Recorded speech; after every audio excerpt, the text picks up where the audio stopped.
तो guys, stock market में अपने पैसे लगाकर और कंपाउंडिंग का फायदा लेकर रिच बनने वाले इंडियन इन्वेस्टर ओपी काटा के बारे में आज बहुत ही कम लोग जानते हैं। उनके बारे में बहुत पहले ये कहा जाता था कि वो सेफ इन्वेस्टमेंट करना ज्यादा पसंद करते थे और उनके अकॉर्डिंग रियल एस्टेट से ज्यादा सेफ और अच्छी इन्वेस्टमेंट प्लेस दूसरी कोई नहीं थी। लेकिन साल 2007 में जब ओपी काटा अपने फाइनेंशियल एडवाइजर आशीष मोडानी से मिले, तब उस एडवाइजर ने काटा को ये एडवाइस दी कि आपको म्यूचुअल फंड में इन्वेस्ट करना चाहिए। नाउ जब मोडानी ने ओपी काटा को ये सजेशन दिया तो काटा को म्यूचुअल फंड के बारे में बिल्कुल नॉलेज नहीं थी और ना ही उनको ये पता था कि ये म्यूचुअल फंड काम कैसे करता है। पर अपने फाइनेंशियल एडवाइजर के कहने पर ओपी काटा ने म्यूचुअल फंड के एसआईपी में पैसे इन्वेस्ट करना शुरू कर दिए। बट जैसे ही उन्होंने अपनी इन्वेस्टमेंट की शुरुआत की, उसके तुरंत बाद ही साल 2008 में मार्केट में गिरावट आने लगी। इस मार्केट क्रैश को देखकर ओपी काटा बहुत परेशान हो गए और अपने फाइनेंशियल एडवाइजर को फोन पे फोन करने लगे। पर उनके एडवाइजर ने उनको शांत रहने को कहा और ये समझाया कि काटा जी, आपने अपने पैसे लॉन्ग टर्म के लिए इन्वेस्ट किए हैं, तो अभी आपको मार्केट के अप डाउन को अवॉइड करना चाहिए। अपने फाइनेंशियल एडवाइजर से सलाह मशवरा लेने के बाद काटा ने मार्केट स्टिमुलेशन पर ध्यान देना कम कर दिया। पर उन्हें फिर से टेंशन तब शुरू हुई जब साल 2012 और 2013 में उन्हें कुछ खास रिटर्न्स नहीं मिल रहे थे। 5 सालों तक इन्वेस्टमेंट करने के बाद अगर रिटर्न्स अच्छे ना मिले तो परेशान होना जायज है। पर कहीं ना कहीं उनको अपने फाइनेंशियल एडवाइजर पर पूरा यकीन था, इसलिए बस उसकी बात पर ओपी काटा ने अपनी इन्वेस्टमेंट में कोई चेंज नहीं किया और इस चीज का पॉजिटिव रिजल्ट उन्हें साल 2016 में देखने को मिला, क्योंकि साल 2016 में मार्केट के अचानक ग्रो हो जाने से ओपी काटा को बहुत ज्यादा फायदा हुआ, बिकॉज उन्होंने अपना अमाउंट यहाँ पर काफी लंबे टाइम से लगाया हुआ था। जैसे ही उनका टाइम पीरियड पूरा हुआ, वैसे ही ओपी काटा को लाखों करोड़ों रुपए मिल गए, जबकि इसकी स्टार्टिंग उन्होंने बहुत कम अमाउंट से की थी। इतने अच्छे रिटर्न्स पाने के बाद ओपी काटा को यकीन ही नहीं हो रहा था कि वो इतने अमीर हो गए हैं, इसलिए उन्होंने अपने फाइनेंशियल एडवाइजर से पूछा कि आखिर ये मिरेकल हुआ कैसे। तब उसने जवाब दिया कि देखो, ये कोई मिरेकल नहीं था, ये कंपाउंडिंग की पावर थी। मोडानी की ये बात सुनकर ओपी काटा ने उनसे और कई क्वेश्चंस पूछे, लाइक कंपाउंडिंग क्या है, एसआईपी में इतना ड्रास्टिक चेंज कैसे आया, एंड सो ऑन। इन सभी सवालों के जवाब उस फाइनेंशियल एडवाइजर ने काटा को बहुत इजी तरीके से समझाए और बताया कि ये सब चीजें किस तरह काम करती हैं। अब इस तरह के क्वेश्चंस नॉर्मली कई लोगों के माइंड में आते हैं, तो अगर आप भी उस फाइनेंशियल एडवाइजर की बातों को थोड़ा डिटेल में जानना चाहते हैं और म्यूचुअल फंड या एसआईपी से रिलेटेड अपने सभी डाउट्स क्लियर करना चाहते हैं, तो आज की ये वीडियो आपके लिए बहुत काम की हो सकती है, क्योंकि इस वीडियो में मैं म्यूचुअल फंड, एसआईपी और कंपाउंडिंग से रिलेटेड आपके सभी डाउट्स क्लियर करने वाला हूँ। So let's begin.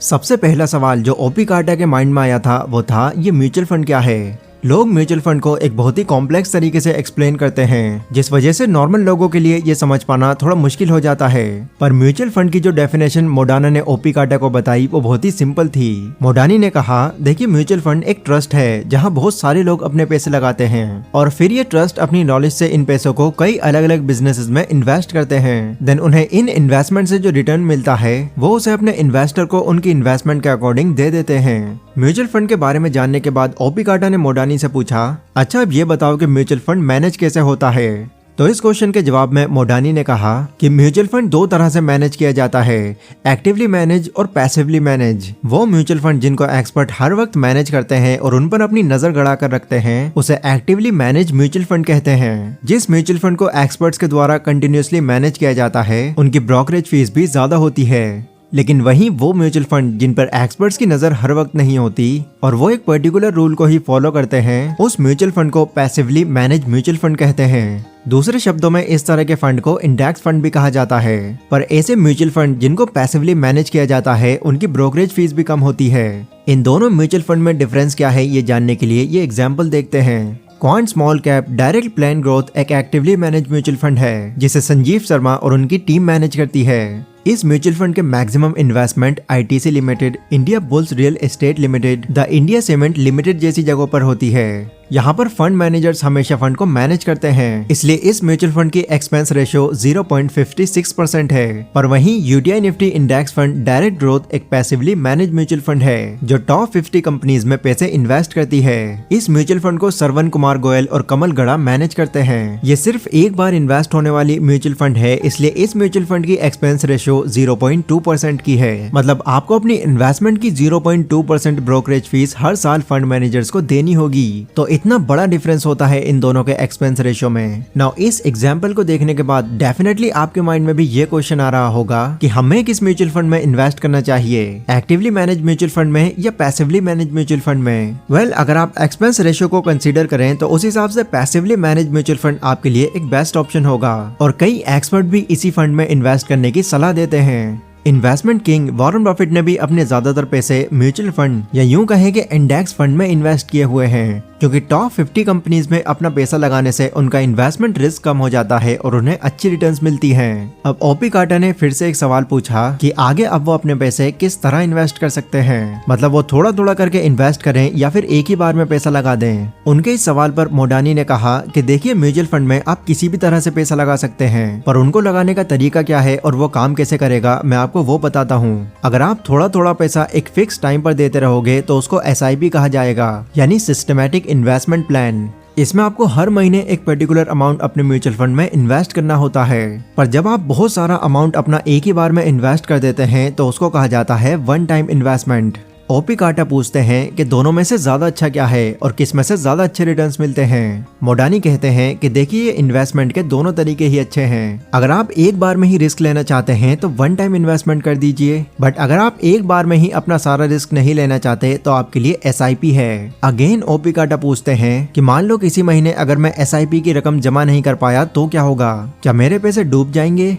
मोडानी ने कहा, नहीं, तुम्हारे पैसे नहीं डूबेंगे, तुम जब चाहो अपने पैसे वापस निकाल सकते हो। SIP में तुमको ये फ्रीडम मिल जाती है कि तुम कभी भी इसकी शुरुआत कर सकते हो और कभी भी इसको बंद कर सकते हो, आपको आपके पैसे मिल जाएंगे। अब ये सब कुछ जानने के बाद ओपी कार्टर कहते हैं, वाह यार, म्यूचुअल फंड तो एक बहुत ही अच्छी चीज है, पर मुझे जरा ये बताओ कि अगर कोई बहुत छोटी रकम से इन्वेस्टमेंट शुरू करना चाहे तो वो कैसे करेगा? मान लो कि मैं 1000 रुपए की SIP शुरू करूं तो मुझे कितना रिटर्न मिलेगा? इस पर मोडानी कहते हैं कि बेसिकली किसी भी म्यूचुअल फंड में पैसा इन्वेस्ट करने पर कम से कम 15% रिटर्न्स तो मिल ही जाती है। अगर हम ये मानकर चलें कि किसी म्यूचुअल फंड में हमने 20 साल के लिए 1000 रुपए की SIP जमा की है, जहां 15% का इंटरेस्ट मिल रहा है, तो 20 साल बाद हमारी इन्वेस्टमेंट होगी 24,000। और अगर रिटर्न्स का हिसाब लगाएं तो 20 साल तक SIP करने पर 15% के रेट से 15,15,995 रुपए मिलेंगे, जो कि हमारी इन्वेस्टमेंट से कहीं ज्यादा है। अब शायद ये नंबर सुनकर आपका माइंड घूम गया हो, पर यस, 15% की इन्वेस्टमेंट के रिटर्न से आपको इतने ही पैसे मिलेंगे। इंटरनेट के थ्रू आपको बहुत से ऐसे कैलकुलेटर्स मिल जाएंगे जिनके थ्रू आप अपनी SIP की रिटर्न्स चेक कर सकते हैं। पर अगर आप अभी भी कंफ्यूज हैं तो इसको और सिंपल करके अगर समझें तो पहले साल जब आप अपनी SIP में पैसे जमा करेंगे तो एक साल में आपके म्यूचुअल फंड में टोटल 12,000 रुपए जमा होंगे, जिस पर अगर आपको 1,021 रुपए का एक साल का इंटरेस्ट मिलता है तो ये 13,021 रुपए हो जाएंगे। 2 साल में आपके 24,000 के इन्वेस्टमेंट में 3,114 रुपए के इंटरेस्ट पर आपकी मार्केट वैल्यू 28,135 हो जाएगी। 3 साल के 36,000 के इन्वेस्टमेंट पर 5544 रुपए के इंटरेस्ट रेट से आपकी मार्केट वैल्यू 45,679 रुपए हो जाएगी। 4 साल में 8,364 रुपए के इंटरेस्ट पर आपके 48,000 के इन्वेस्टमेंट की मार्केट वैल्यू 66,044 रुपए हो जाएगी। एंड 5 साल में 60,000 के इन्वेस्टमेंट पर 11,638 रुपए के इंटरेस्ट से आपके इन्वेस्टमेंट की मार्केट वैल्यू 89,682 रुपए हो जाएगी। ऐसे ही हर साल जैसे जैसे SIP के थ्रू आपकी इन्वेस्टमेंट का अमाउंट बढ़ेगा, वैसे वैसे ही इंटरेस्ट और मार्केट वैल्यू भी बढ़ती चली जाएगी। और 20 साल कंप्लीट होने पर आपकी इन्वेस्टमेंट पर आपको 2,09,165 रुपए बतौर इंटरेस्ट मिलेंगे और आपकी इन्वेस्टमेंट मार्केट वैल्यू 15,15,955 हो जाएगी। तो ये होती है गाइस कंपाउंडिंग की पावर, जो लंबे वक्त में दिखाई देती है, लेकिन तब जब आप कंटिन्यूसली इन्वेस्टमेंट करते हैं। और जैसा कि मैं पहले ही बता चुका हूं कि अगर आप निफ्टी 50 इंडेक्स फंड में अपनी SIP शुरू करते हैं तो लॉन्ग रन में आपके पैसे बढ़ने के चांसेस कई गुना तक बढ़ जाएंगे। ये सब बातें बताने के बाद मोडानी थोड़ा रुकता है और फिर कहता है, देखिए, शेयर मार्केट बहुत फ्लक्चुएट करती है, तो हो सकता है कि जैसा आप अंदाजा लगाएं आपकी इन्वेस्टमेंट की मार्केट वैल्यू उतनी ना हो, पर आपको मार्केट की वोलेटिलिटी पर ध्यान ही नहीं देना है, क्योंकि अगर आप इस पर ध्यान देंगे तो कंपाउंडिंग का फायदा कभी नहीं ले पाएंगे।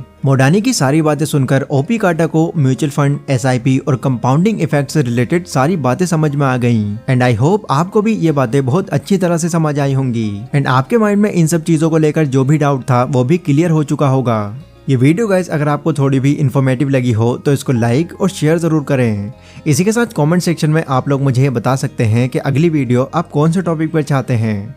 पर अभी के लिए बस इतना ही। Stay safe, stay healthy, take care.